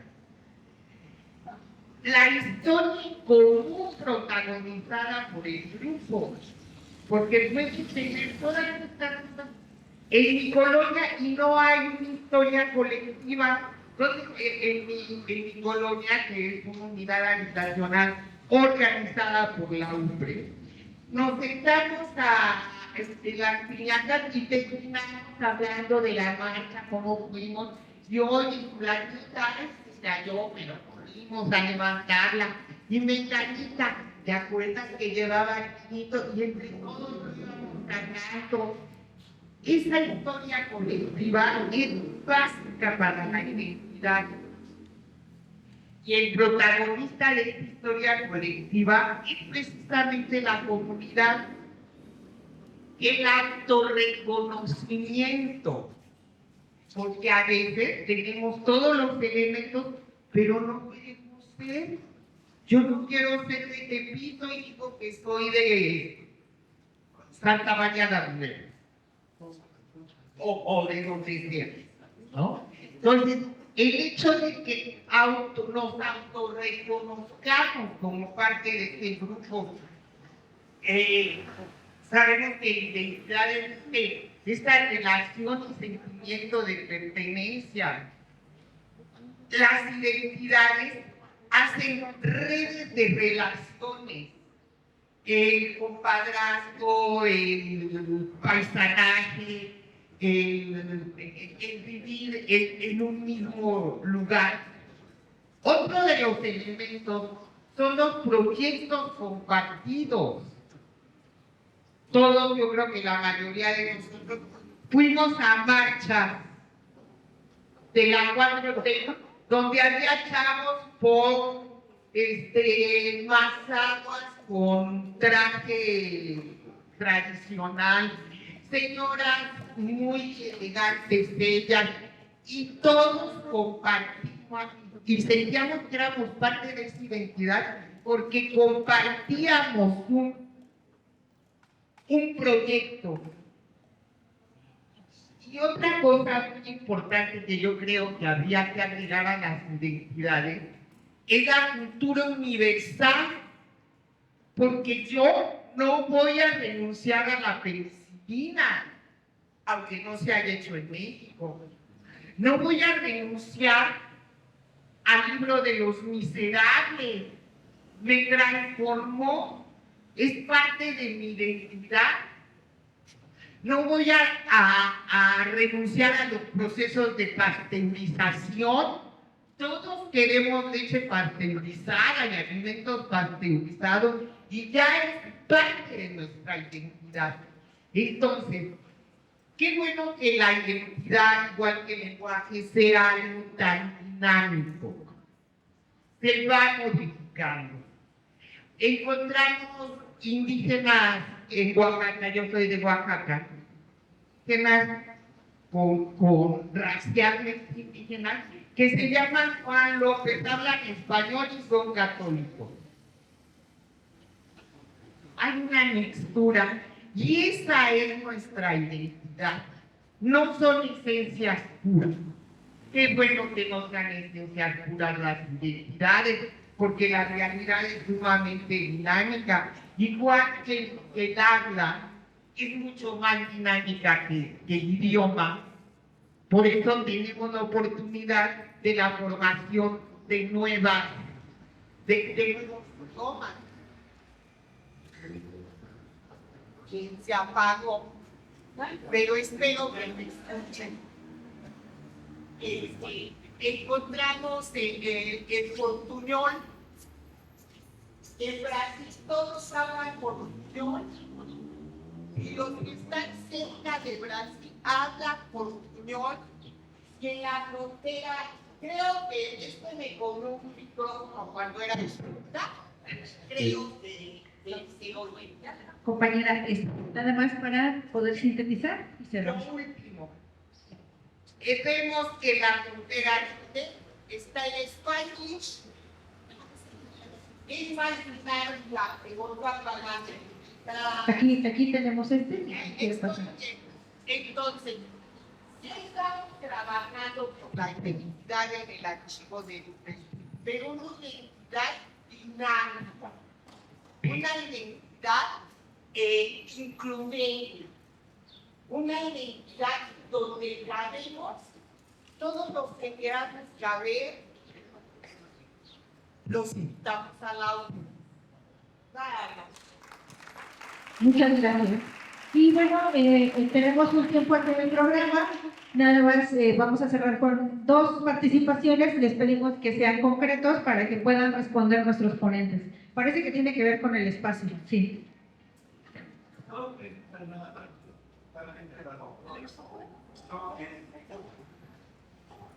¿Cómo afecta la reforma que acaban de aprobar en las cámaras acerca de las comunidades indígenas y los afromexicanos? En este planteamiento de que se va aislando políticamente a las comunidades, ya sea dentro de la ciudad o del campo. ¿Cuál es su efecto? ¿Cómo asistir que es importante?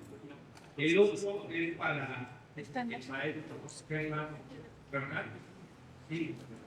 ¿Cómo destruye el mercado las tradiciones y la memoria? Porque hay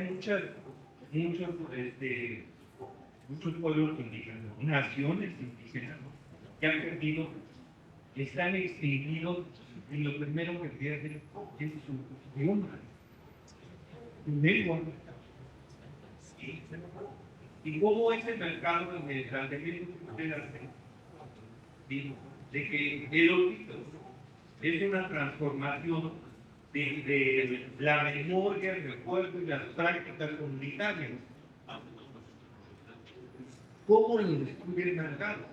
Porque así como yo usted el ejemplo aquí en los pelajes, Hay otro ejemplo de que para recuperar y que son actos Pero si quieres, puede...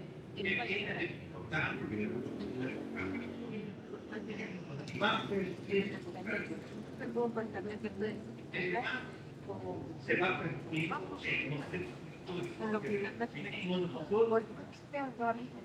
se habla mucho de que más tarde los muchachos Podría ser ayudar más en la escuela son garantistas de lo que sucede en la película que de los sectores. O sea, ¿cómo el mercado va perdiendo eso? Porque el mercado es consumo, compra, consumo, destrucción. Y otra vez, compra, consumo y destrucción. Porque así también es en los pensamientos. ¿Cómo es que afecta el mercado? No solo el mercado material, el mercado del individualismo, como decía el doctor Jaime, en la ciudad, es el individualismo. En el campo, la comunidad, la resistencia y la perseverancia a encontrar nuevos campos y alternativas.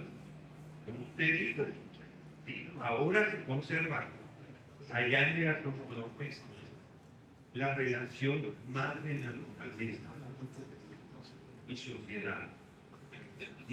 Pero aquí se va a perder. ¿Sí? Aquí, vean, cemento. ¿Sí? Ahí está la naturaleza. Pero no es una culpa ética, es una necesidad divina. Vivir. Porque de allá se va a construir. Aquí tenía que venir a trabajar, a buscarle lo que somos originarios, muchos de ellos. No es que un antepasado, están en otras entidades. Y porque es un mercado capitalista. Y los centros industriales, culturales y políticos necesitaban fuerza de trabajo. En los años 60, en los 50, en los 70. Ahora somos expulsados. ¿Por qué? Porque ya se ha hecho. Bueno, pues la pregunta y disculpe. Gracias por su pregunta y la última participación porque tenemos un programa aquí, compañero. Adelante. Bueno,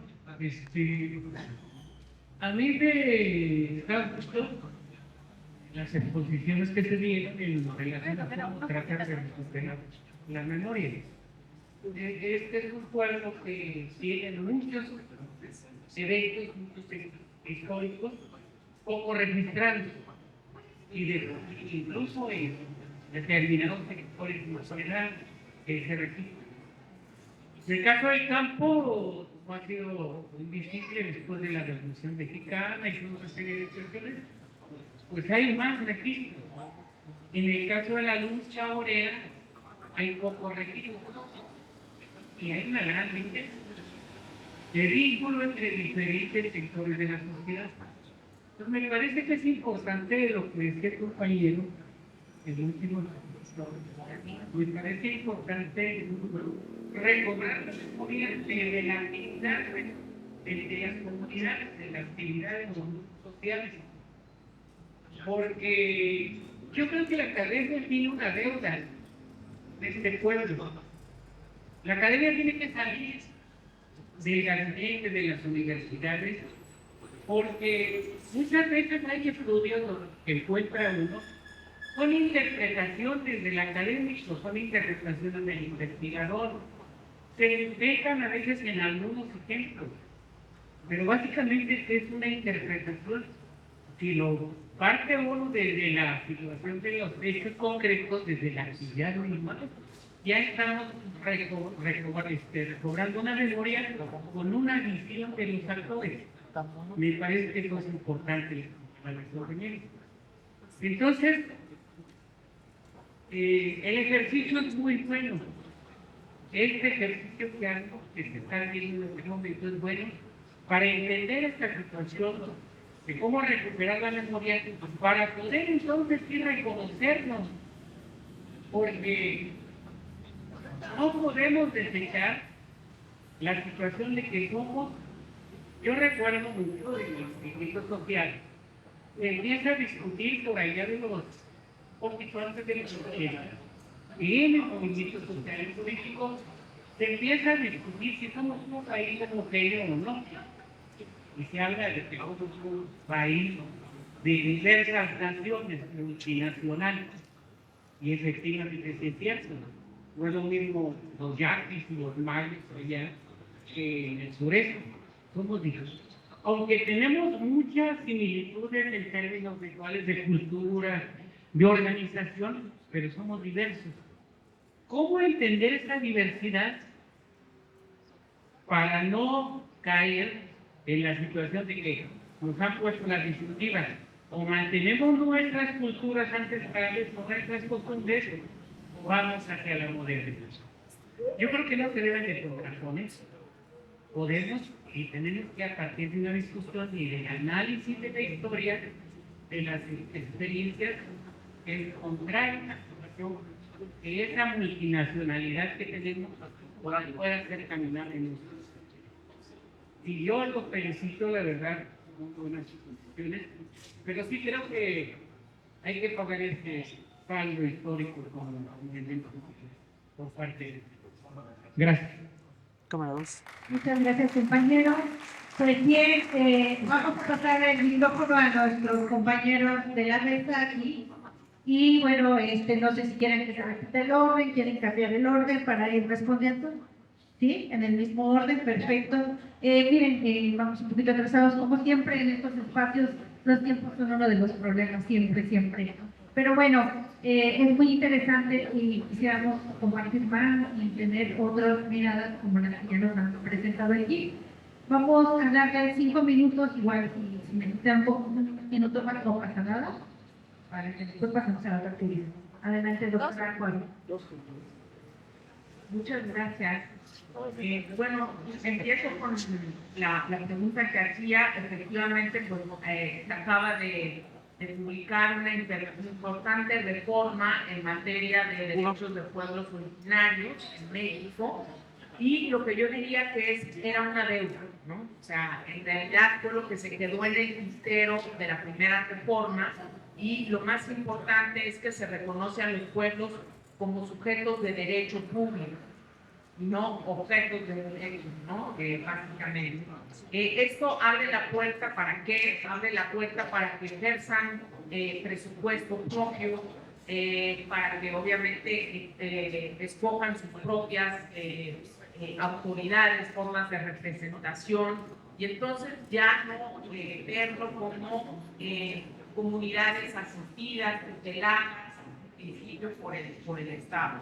Yo creo que es una importante reforma que había quedado como una deuda histórica de la anterior reforma, y que ahora pues hay que ver que se ponga en marcha, porque sabemos que entre lo que establece el derecho, la ley, lo que se cumple, pues hay una me gustaría también reaccionar al comentario de Pilar Quintero. Efectivamente, las identidades son dinámicas, son profundamente dinámicas, y el problema que tenemos con el lenguaje jurídico es que las fija, las quiere quitar. De pronto, ¿cómo hacerle para dar cuenta de este lenguaje? Para no quedarse hablando, no hablas esta lengua, entonces ya no te reconozco como pueblo originario. Yo creo que eso es muy importante, y es el gran desafío que nos presenta la ley, ¿no? De pronto, que parece que otorga derechos de venazo, ¿no? Por eso me gusta mucho lo que decía, ¿cómo va a afectar la reforma? Sí, yo creo que hay que siempre ver cuál es la otra cara de la moneda, justamente estos reconocimientos de derechos en una época multicultural, y ahí también al comentario, en esta época multicultural que no puede estar desligada del mercado, del aspecto neoliberal. Hay autores que hablan del multiculturalismo neoliberal, para ver cómo son dos lógicas que de pronto también pueden dificultar pues una lucha desde las comunidades, ¿no? ¿Cómo entender la diversidad? También preguntaba, ¿cómo entender la diversidad para no perder la particularidad, pero de alguna manera insertarse en ese mundo contemporáneo? Todo el mundo está inserto en este mundo contemporáneo, ¿no? No hay grupos, personas que estén en otro tiempo y espacio, pero cómo no perder esta diversidad. Yo creo que parte de estas reflexiones ayudan justamente a esto, ¿no? A ver en qué medida ciertas políticas públicas, ciertas acciones, cierta versión de la historia está descafeinando de pronto ciertas luchas y ciertos movimientos, ¿no? Los están dirigiendo en su potencia, justamente para afirmarse como diferentes, pero en el ejercicio de derechos, actuales, y en este caso mencionaba Jaime, la raíz profundamente agraria también de este país. Más del 50% del territorio nacional está en un régimen de propiedad equidad o comunidad agraria. Y eso significa una organización colectiva que es completamente disruptiva frente a la lógica individualista de la ciudad. Y en las zonas metropolitanas tenemos ejidos y tenemos comunidades agrarias todavía, ¿no?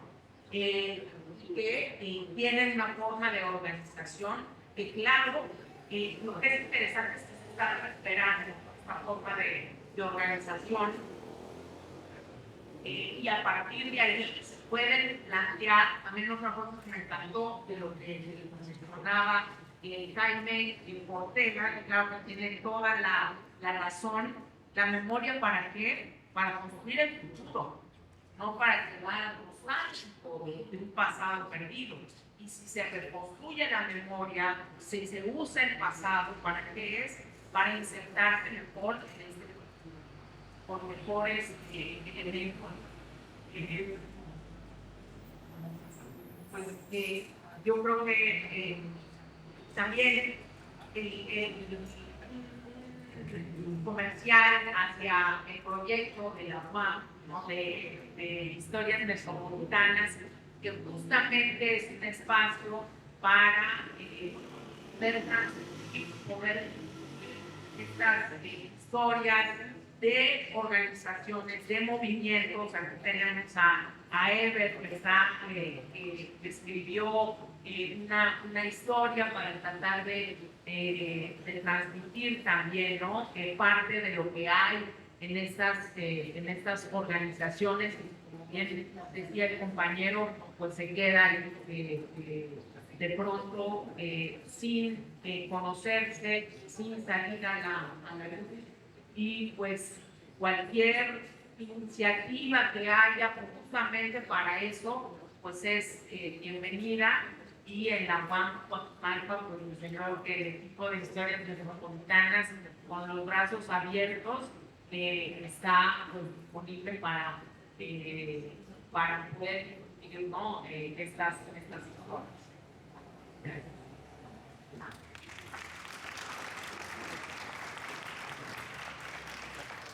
Algo rapidísimo, porque no hay peor dictadura que la del tiempo. No podemos contra eso. Respondo en concreto y hago algunos comentarios porque fueron cuestiones muy sugerentes. El CEMOS, el Centro de Estudios del Movimiento Obrero Socialista, tiene sobre todo documentación de organizaciones y partidos de izquierda, Partido Comunista, el Diferencial, pero hay de otras, algunos muy poco conocidos, algunas de muy poca vida. Tenemos hasta los primeros años del PRD. Todavía el otro día encontramos una foto que circulamos por redes, las compañeras hicieron el favor de digitalizarla, de 92, López Obrador y Alberto Castillo enfrente de Cabeza de Juárez, ahí en Iztapalapa, es una foto muy bonita. Y así, ¿no? ¿Cuál es la diferencia con respecto a Archivos de la Nación? Archivos de la Nación sobre todo tiene documentación de figuras institucionales, por ejemplo, presidencia. La presidencia no es una persona, la presidencia es una institución, es un poder. Entonces todo lo que resguardaban, ¿no?, las instituciones, hay muchas cosas duplicadas. La historia es un rompecabezas y hay que buscar las piezas por muchos lados, ¿no? A veces aparecen en los lugares más recónditos. Entonces, esta es la diferencia, que este es un ejercicio, es un ejercicio voluntario de individuos que hacían una política en tiempos donde hacer política era peligroso, muy peligroso, de hecho. Entonces, bueno, ahí se encuentran. Paso rapidísimo porque hay algunas cosas muy interesantes. Jacobi decía ahora lo de los derechos, la ley de derechos de los pueblos, fue lo que preguntó el compañero, y se acaba de publicar, es un tiempo muy interesante en el país, se acaba de publicar una ley sobre alimentación, muy sugerente porque la alimentación saludable ya es un derecho, entonces se puede exigir, y eso abre canales para nuevas formas de acción colectiva, ¿no? Y la memoria tiene que ver con eso. ¿Por qué? Porque el futuro, compañeros, el futuro de crisis, nos va a hacer recordar la memoria de cómo hacíamos y satisfacíamos nuestras necesidades en el pasado. Es decir, el futuro no es un futuro industrializado de cemento y de químicos. El futuro tiene que ser un futuro natural, ¿no? Y eso tiene que ver con la memoria. Paradójicamente, en el futuro está el pasado, ¿no? O sea, nuestro futuro en realidad es volver al pasado, ¿no? De formas nuevas, claro, ¿no? Lo que señala Pilar es clave, ¿no? El archivo de la UPRES es un gran lugar, es un lugar muy bonito que hay que visitar, y claro, la identidad es imprescindible en tiempos frente a una homogeneización del mercado, ¿no? Lo que usted dijo, compañero, es fundamental. Y cierro con lo que decía el compañero, el último compañero que participó. La memoria es un ejercicio como cualquier otro ejercicio. Hay que estar haciéndola una y otra y otra y otra vez, ¿no? Porque si no, olvidamos, ¿no? Así como el músculo se atrofia cuando deja de moverse, pues también la memoria, que digamos, la ubicamos como en el músculo cerebral, en realidad es más que eso, pero hay que practicarla una y otra vez, ¿no? Y la memoria que nos interesa, sobre todo, pues son de tipos excepcionales, ¿no? Porque claro, hay rutina, todos los días nos levantamos, todos los días hacemos el desayuno, pero la memoria de cuando estábamos en la manifestación y hacíamos el desayuno en la huelga, en el paro, en el plan, pues es distinto, ¿no? Es distinto, no es la cotidianidad, es un tiempo excepcional, rompe la rutina. Y eso es muy importante, ¿no? Porque son momentos donde está todo se junta, todo lo que hicimos en una vida se puede expresar en ese momento, ¿no? Por eso es muy importante. Bueno, pues creo que dejo ahí y compañeros.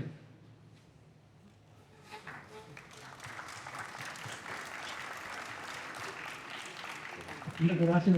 Pues la pregunta del compañero giró en torno a si la tradición religiosa sirve para guardar la memoria en las comunidades, ¿no? Esa pregunta de verdad es que está bien interesante y quizás yo no la pueda responder de un momento así rápido. Sin embargo, pues yo considero que funciona un poco en un vaivén. ¿A qué me refiero? A que bueno, justo el término que usó el compañero fue acuñado por un gran historiador que recién falleció, Alfredo López Austin. Habló sobre la tradición religiosa mesoamericana, que es un concepto que se utilizó mucho para analizar el contexto de la religión mesoamericana prehispánica, pero también estudió desde la etnografía muchos pueblos étnicos. Y justo este concepto nace a través de su lectura minuciosa de otro gran historiador que es Braudel, en donde habla de la historia de corta, mediana y larga duración. Y entonces esto me lleva a pensar justo que la memoria se nutre a través de la tradición religiosa y al revés. ¿A qué me refiero?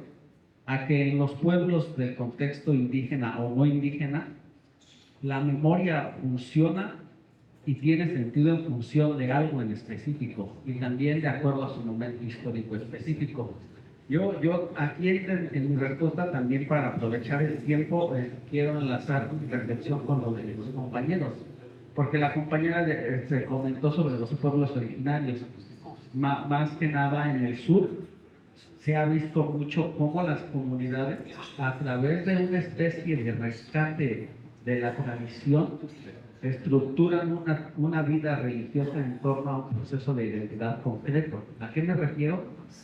A que muchos de estos pueblos de Nipalta, de Tlalpan, Tláhuac, etcétera, estuvieron trabajando de la mano del gobierno junto con este nombramiento de las comunidades como pueblos originarios a partir de la tradición.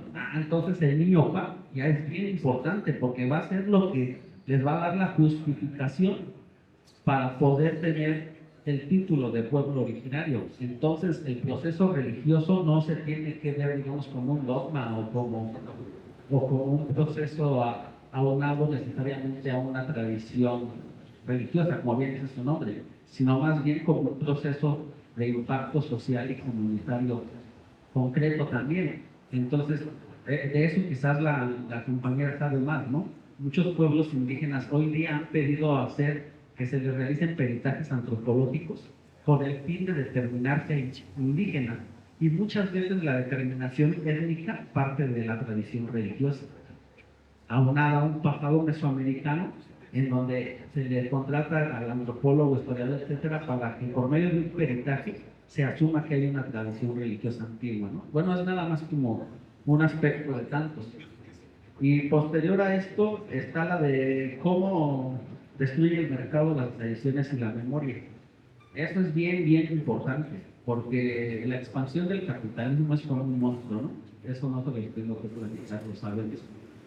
Entonces, justo también es una realidad que no se debe de obviar, que muchos pueblos alrededor de todo el país y de todo el mundo luchan contra la corriente del proceso del capitalismo. Pero eso no los excluye de él, es decir, somos parte de ese proceso, ahorita somos parte de ese proceso. Más bien, yo creo que la lucha de estos pueblos es una especie de resistencia y un proceso contrahegemónico. ¿A qué me refiero? A que si bien si hay una innovación a través del olvido, pero no quiero decir el olvido como dejarlo ahí aislado y decir, pues ya pasó, ¿no? Ya vamos a olvidarlo. Esto es como si dijera que los nahuas ya tienen tan presente lo que le hicieron a los nahuas prehispánicos para introducir la religión a base de golpes y tiranía. No me refiero a un olvido como tal directo, sino más bien a un proceso de innovación cultural, a que las comunidades están... cuando decía esto me acordé un montón de un libro que recién está publicado, se llama Combinar para Convivir, y justo habla de eso. La autora es Ariadne Vidas Canal, habla de un proceso en donde las comunidades indígenas conviven con los procesos de modernización y de capitalismo, conviven con ellos, dice, por eso el libro se llama Combinar para Convivir. Sin embargo, toda la organización social comunitaria que convive con todos estos proyectos capitalistas rapaces necesitan gestarse y trabajar juntos porque de él justo nace la resistencia. Y eso es visible, no nada más es al aire, ¿no? Muchos pueblos en mi experiencia, ¿no? En el norte de Puebla han luchado contra la minería hidroeléctrica. A través de combinar para convivir. Están en medio de este proceso rapaz del capitalismo destructor, pero también la tradición, la memoria y la identidad son un arma cultural organizada para ir en contra de estos megaproyectos. Y eso es bien importante, y eso también lo pensaba justo con lo que decía el compañero, ¿no? Él ahí en su ponencia decía que estos procesos de digitalización se hacen frágiles a la realidad que vivimos hoy en día. Y es verdad, ¿no? O sea, no es tan bueno tener un teléfono aquí, pero a la vez tan apartado, porque esa fragilidad que hace parte de esta modernidad rapaz te alimenta, pero también te consume. Pero también si le das la vuelta, puede ser procesos de resistencia a través del medio digital. Lo hizo el zapatismo, por ejemplo, ¿no? Yo decía a los medios tecnológicos actuales darles la vuelta. Ellos secuestraban las locomotoras para hacer cuarteles. Ahora hay una visión de rebélate contra el algoritmo. Y es algo totalmente digital. Una revelación al algoritmo es utilizar todos estos aparatos para gestar encuentros como hoy.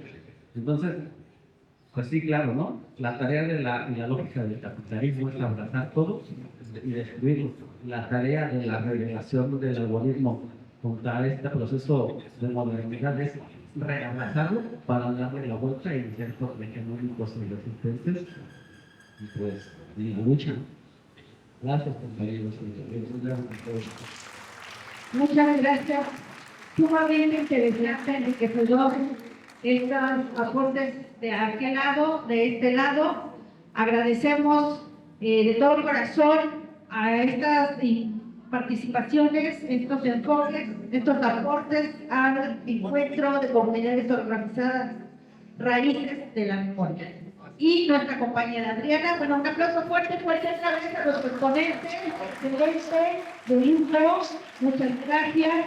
Y nuestra compañera Adriana nos va a decir cómo se